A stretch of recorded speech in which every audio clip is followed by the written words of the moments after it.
విజయవాడ ఆంధ్రప్రదేశ్ రాష్ట్రంలో రెండవ అతిపెద్ద నగరం. ఇది కృష్ణానది ఒడ్డున ఉంది. దీనికి పడమర సరిహద్దుగా ఇంద్రకీలాద్రి పర్వతం, ఉత్తర సరిహద్దుగా బుడమేరు నది ప్రవహిస్తుంది.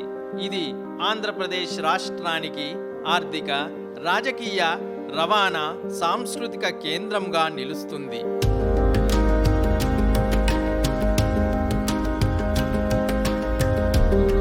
విజయవాడ నగర నడిబొడ్డున ఉన్న స్వరాజ్ మైదాన్ను డాక్టర్ బిఆర్ అంబేద్కర్ స్వరాజ్ మైదాన్గా పిలుస్తారు.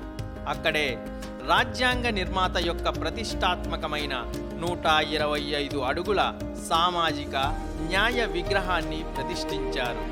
ఈ విగ్రహం భారతదేశంలోని అత్యంత ఎత్తైన మతపరమైనది కాని ఒక కట్టడంగా నిలుస్తుంది.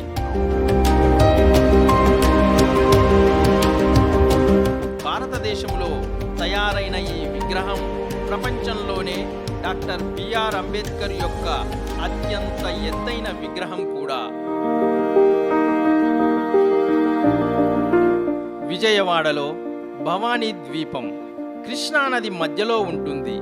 ఇది ప్రకాశం బ్యారేజీకి ఎగువన ఉంది.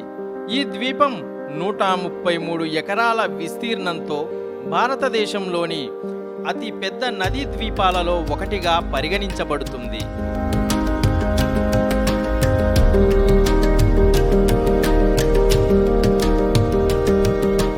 ఆంధ్రప్రదేశ్ రాష్ట్ర పర్యాటక అభివృద్ధి సంస్థ ఈ ప్రాంతాన్ని పర్యాటక కేంద్రంగా అభివృద్ధి చేసేందుకు అనేక కార్యక్రమాలు చేపట్టింది.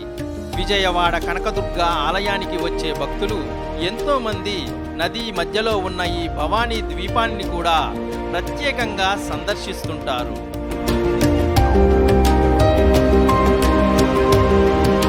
విజయవాడ కృష్ణానదిపై నిర్మించిన బ్యారేజీ ప్రకాశం బ్యారేజ్.